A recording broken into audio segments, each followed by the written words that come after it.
So welcome back to Coffee and Conversation. Audie is with us in spirit only.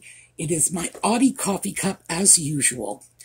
The last time I saw him, he was in the clothes dryer. Now, I leave the door ajar because he crawls in there all the time. So I think it's probably easier because there are times when I will end up leaving the dryer door open. That's just a fact. No matter how careful I am, I know I'm going to end up screwing up and leaving it open. So it's better for me to just leave it open all the time rather than run the risk of accidentally closing him in the dryer or, God forbid, turning the dryer on while he's in there napping or whatever it is he does in there. He's very good. He's never torn up the clothes. He's never done anything weird like, thrown up on something in the dryer. So if he wants to stay there, I guess, what can I say? There are worse places he could be. But I did find this in front of the dryer. It was on the floor in front of the dryer. And this is this is one of his little toys. It's got crinkle plastic in here so that when he bites into it, he gets a very satisfying little crunching sound. And he likes it very much. I have no idea what this is. Take a look. You folks decide. I do not know what this is pretending to be. I think maybe a monkey. Now, this was sent to me by one of our viewers, by the way. I think it was Lisa from DesertDragonworks, because Audie loves the stuff she sends. She has a whole house full of animals, so she's really good at finding interesting toys for him, especially since he's a cat who doesn't play much with toys. Unfortunately, when Audie wants to play with something, he just goes out and catches something in the yard and then tortures it to death. But what can I say? That is, in fact, the life of a cat. So he likes this, and apparently he was playing with it. Got it over the dryer, immediately got sidetracked when he noticed, oh, there is the dryer, went in and decided to take a nap. So, I've got this right here. I have a chair next to me so that if he decides he wants to come out, which he usually does when he hears me making the videos, he's got somewhere to sit, he's got his little toy waiting for him, and we can go forward knowing that we're here if he needs us. So, today, I thought we would talk about princesses of Wales. So, when we come back.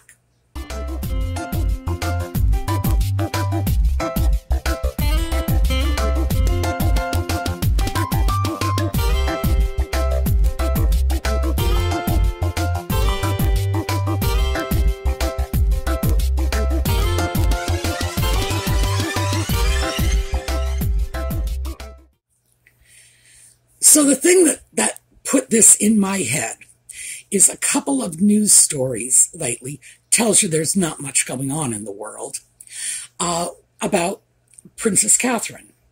One of them is that there's apparently a line in Disney's Little Mermaid, and the prince is asking the mermaid what her name is, and he says Diana, and she, says no or shakes her head.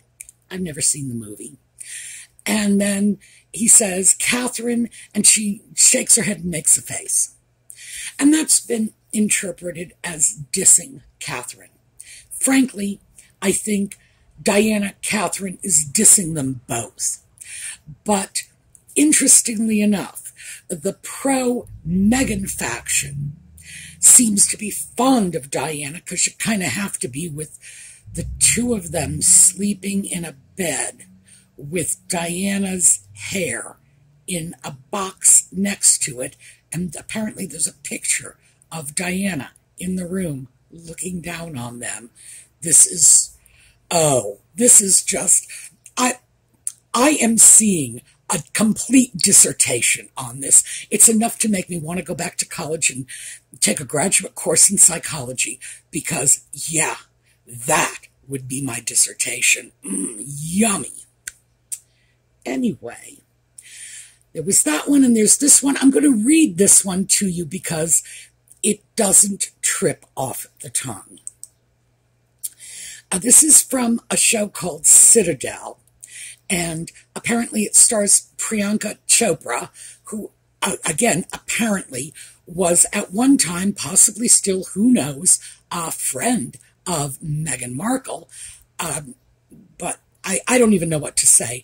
I know Chopra as a former beauty queen and a Bollywood actress, and I would have to say I do not believe there is an Oscar in her future, so I feel very comfortable dismissing her. Anyway, on to the line from Citadel. There's a character named Basto, so let me set that up. Basto is then asked for help to break into the Armed Forces Chief's office.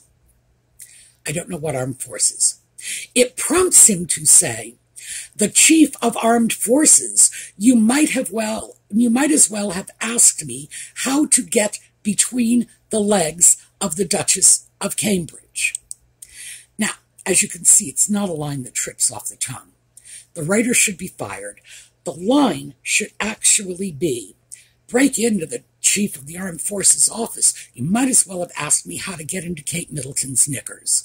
That would be something that someone might actually say, and in fact, it would resonate with audiences on both sides of the pond because of the knickers reference for our British friends and the Kate Middleton reference, because remember, the American media does not call her the Duchess of Cambridge or the Princess of Wales. They refer to her as Kate Middleton like all the time. I wonder how long she's going to have to be married before they realize that she's no longer Kate Middleton. If she chose to keep her maiden name, it's fine with me. But, well, it's more than fine with me because I never gave up my name, thank you very much. But still, it's a little disrespectful after having been married for, 12 years now, to just keep referring to her as a single woman when her whole identity is wrapped up in being a wife, a mother, the Princess of Wales, etc., etc. But anyway, I think the line would have been much better if they had gone with Kate Middleton's knickers. I don't think much of the writers, because the line as it stands is extremely awkward, and it is not the sort of thing any real human would actually say, assuming they spoke English as a native language. But that, by the way, has been interpreted as an insult to the Princess of Wales. And here's what occurred to me. Since when is it an insult to imply that a Princess of Wales is not, filling her spare time by entertaining the Seventh Fleet in her bedroom? Come on. What they're saying is that, she's not just putting out to any random stranger who walks by. I kind of see that as a compliment.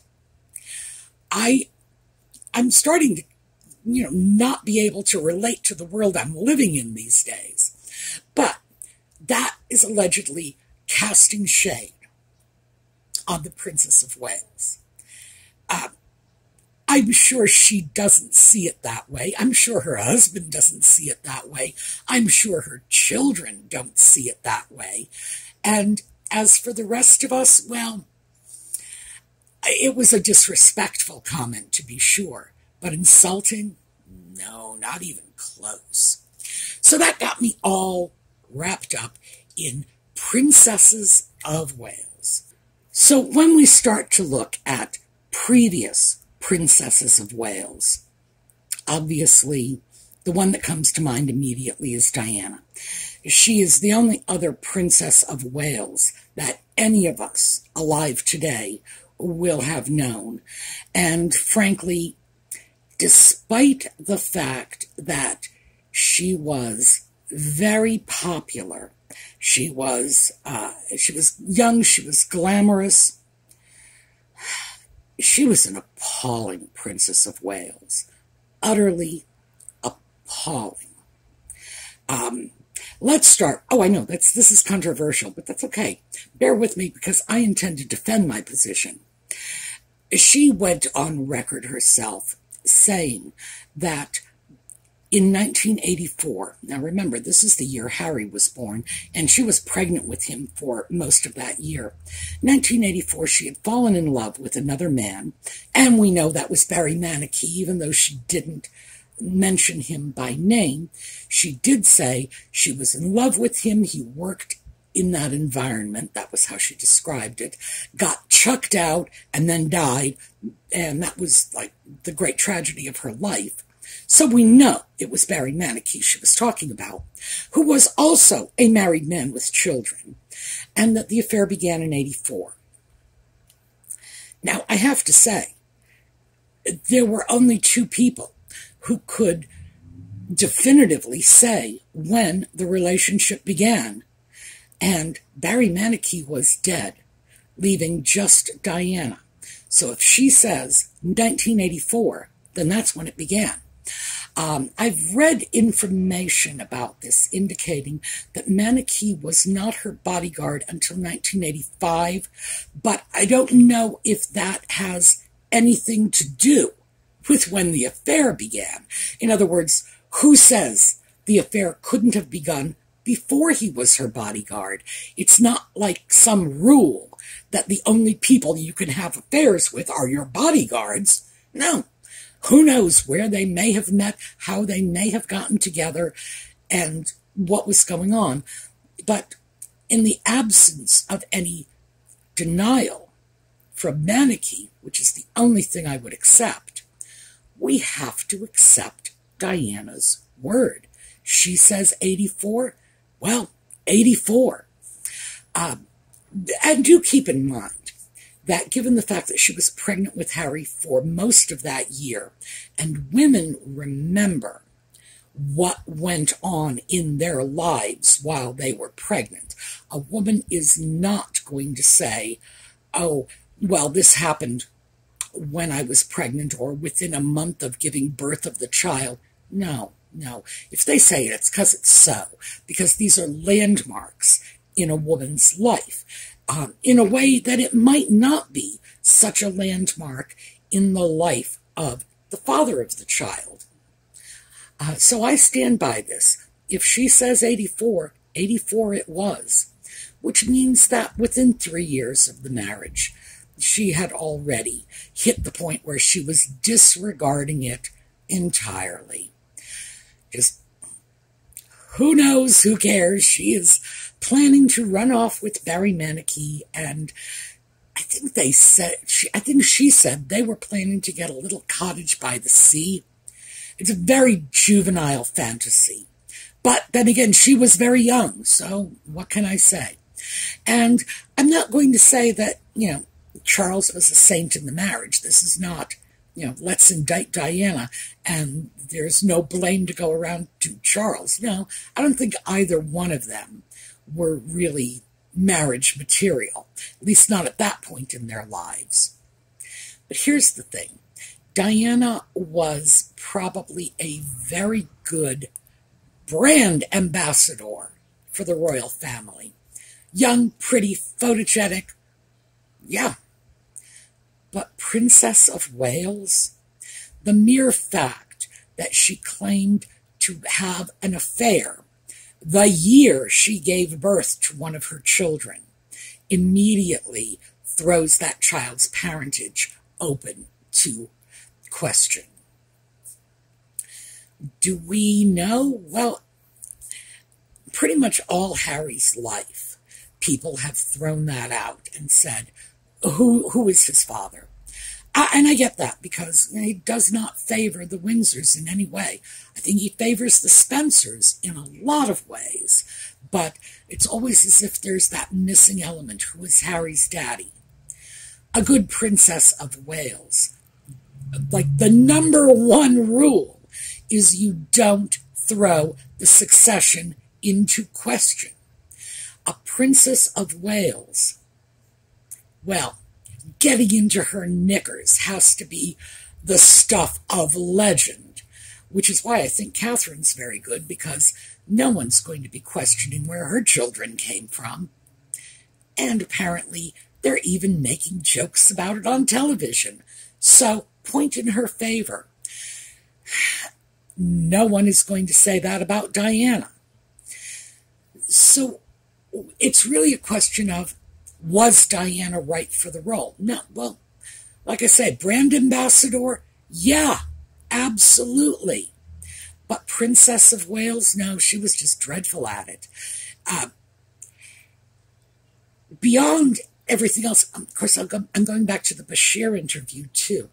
And I'm sure we all remember, in the Bashir interview, she actually said she wanted the crown to pass from Elizabeth to William and skip Charles. She said she didn't think he was fit to rule. And people tend to forget that. That is, in the context of a hereditary monarchy, that's getting awfully close to treasonous, I would think. But she made her position very clear and shared it with the world. So, no, a Princess of Wales is supposed to support the monarchy. She is supposed to support her husband, her children. She is a link in a chain. Now, I would have to say, I don't feel that is a very challenging role for a modern woman. But it's the role you sign up for when you marry a Prince of Wales. That's all there is to it. In fact, it's a role you sign up for when you marry anyone in the line of succession, if you are a woman, because you just never know when things will shake up. Mary of Teck, who was, she was a pretty good Princess of Wales. Mary of Teck was originally engaged to Victoria's grandson, Victor Albert. And when he died, they just shifted her over to George, the next in line. It's like, you're with him now. George and Mary apparently didn't have very much to say about it. It was, and that had to have been hard. Can you imagine how difficult that was for Mary to have been engaged to his brother and then suddenly told, you're over here now, when her fiancé has died? Or George to have suddenly been told, here, you inherited your brother's fiancé? Lord. But they did what they were told to do. She held up pretty bravely, but she is positive proof that, yeah, whoever you marry in the royal family, these things can shift around. So, do I feel Diana was a good Princess of Wales? Absolutely not. I think you would have to do some serious digging to find anybody who was less well-suited to the job than she was, because she clearly didn't take it seriously. I do think she had a lot of respect for the monarchy, the institution in general, but not enough respect to keep her knickers on. And that's a major problem. The thing with Catherine that I think can transcend this is Catherine and William appear to be genuinely attached to each other. It's clear that it was a marriage of love. They have these children. Oh my God.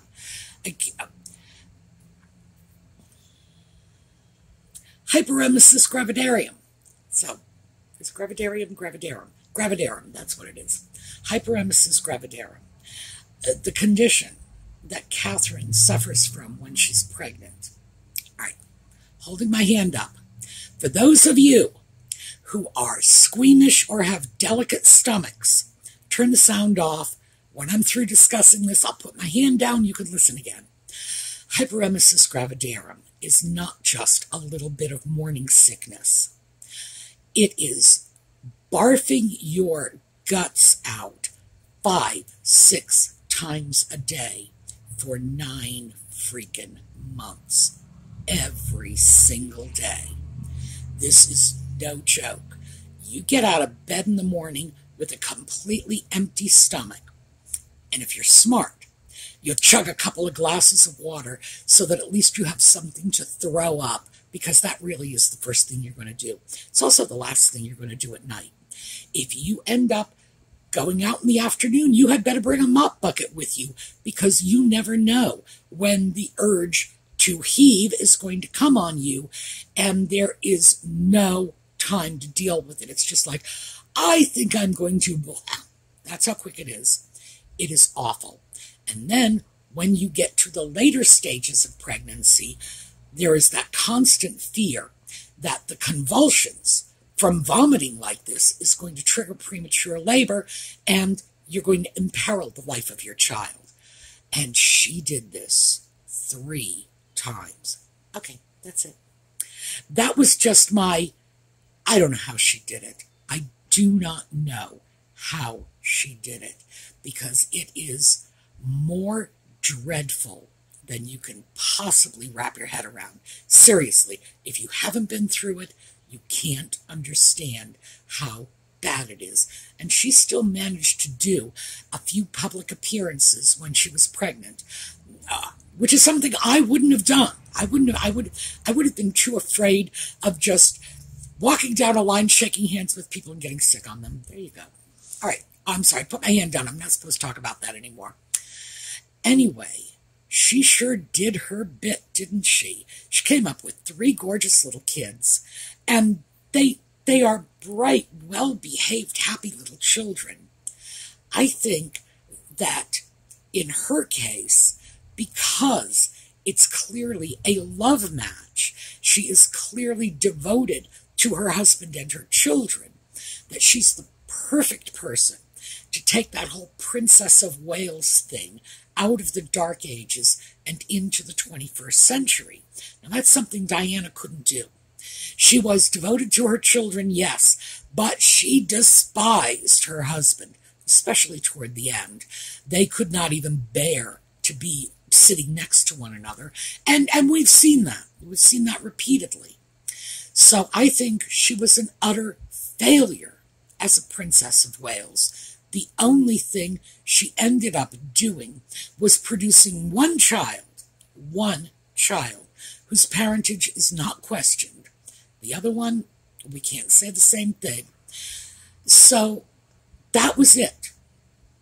That was it. And fortunately for the British people, the way things are stacked up now, they don't have to worry about whether or not there's a cuckoo in the nest.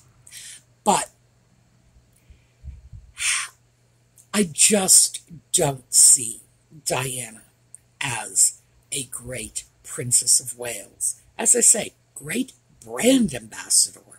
She probably would have been a fabulous Duchess of York, going around dealing with photographers and public appearances, etc. Oh, look, see what she's wearing. Oh, look, see the new hat. That would have been a better role for her. But the role of Princess of Wales, no, it was just not her forte. I think it is Catherine's. I think Catherine is awfully good at this role. And I think it took a very special person to do that, to create a 21st century woman in a role that goes back to the Dark Ages and back to a time when the primary role of the wife of the monarch was to produce the next monarch. That was it. I think she's managed to transcend that. I don't think very many people could. I know Diana could not. She could not. She did not.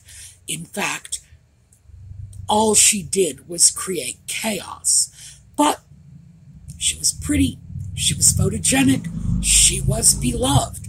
So I guess we have to take the good with the bad. I would never, ever presume to say that I think it's a good thing that Diana is no longer with us. It's not. Her death was a great tragedy. She was a young woman, a young mother, very attached to her children, cut down in the prime of her life. Killed by a drunk driver of all things, that it's just so preventable. That was a tragedy. What I do think is good in terms of the interests of the monarchy is that her role as Princess of Wales was not a very long one. She was Princess of Wales for, 15 years? And, in fact, Charles and Diana probably would have been a lot happier if they had been divorced 10 years before they did eventually get divorced. But I think that was about all that she had in her in terms of being able to play nice. And, in fact, she chose not to play nice toward the end. She was very, very public in her adultery. So I think in Catherine's case, it would have been hard for her to make a bigger mess of it than Diana had. But I also think it wasn't an easy job. She had to buy into a role that can't have been easy for any woman in her age group. It wouldn't have been easy for a woman in my age group, thank you. We remember the feminist movement, but it can't have been easy for her to have gone into this role, to be, wife, mother first, and whoever she is second. But I think she's doing a fabulous job of it. I really do. So I have to say, as far as Princesses of Wales go, she's a good one, a really good one. Mary of Teck, by the way, is also another really good Princess of Wales, because when Mary of Teck was the grandmother of the late Queen, get that all straight, just passed on to her fiancé's brother. That couldn't have been a pleasant situation for either Mary or for George, but they did what they were expected to do, and I would have to say that was asking a lot of her, but she did it. And she did it with a good grace. I mean, she never made a fuss about it. And beyond that, was she a great Princess of Wales? No.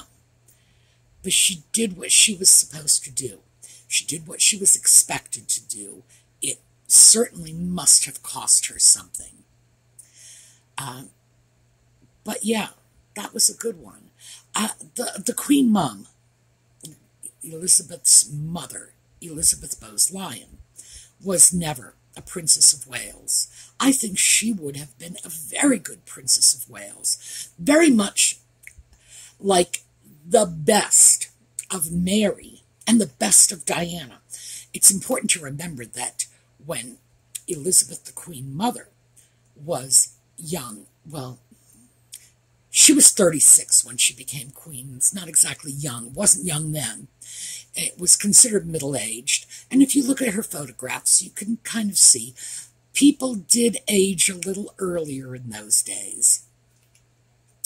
But she was a great fashion icon in her era. And everyone who knew her said that she was charming and gay. They used the word gay a lot to describe her. I think she would have been a wonderful Princess of Wales, especially in the 20s and the 30s, you know, the jazz era, because she did have terrific style and she had very solid old-fashioned values, but she never got that chance. So, as far as I'm concerned, everything's working out pretty well. Yes, the British had the opportunity to bask in the glow that was Diana. But circumstances ensured that they didn't have to put up with too much of the craziness. Yeah, a lot of craziness had to be tolerated, but not too much, not to the point that the entire monarchy was dragged through the mud. If Charles and Diana had remained together, I don't know. I think that might have happened. I think the entire monarchy might have ended up getting dragged through the mud. Because, again, the real job of the Princess of Wales is to create the next generation. And if you can't do that without creating controversy and questions, which is something Diana did, then you're pretty much a failure. So ultimately, I think that this insult, if you want to call it that it's hard to get into Kate Middleton's knickers, is actually the best testimony to her success as Princess of Wales. And like I say, I think the writer of Citadel ought to be fired. It wasn't just a tacky, unnecessary, vulgar thing to say, but it wasn't well written. It was bad writing. So, yeah, dump that person, bring in somebody new. At least, if they're going to throw shade, let them throw it with a little bit of style. So, that's what I have for you today. That is my irritation from the last week about all of the crap that's being dumped on poor Catherine. I think she deserves better. So, that's where we're left. I will see you this evening for those of you who follow Just Chattin'. For those of you who don't, I will see you next week. And in the meantime, have a terrific day.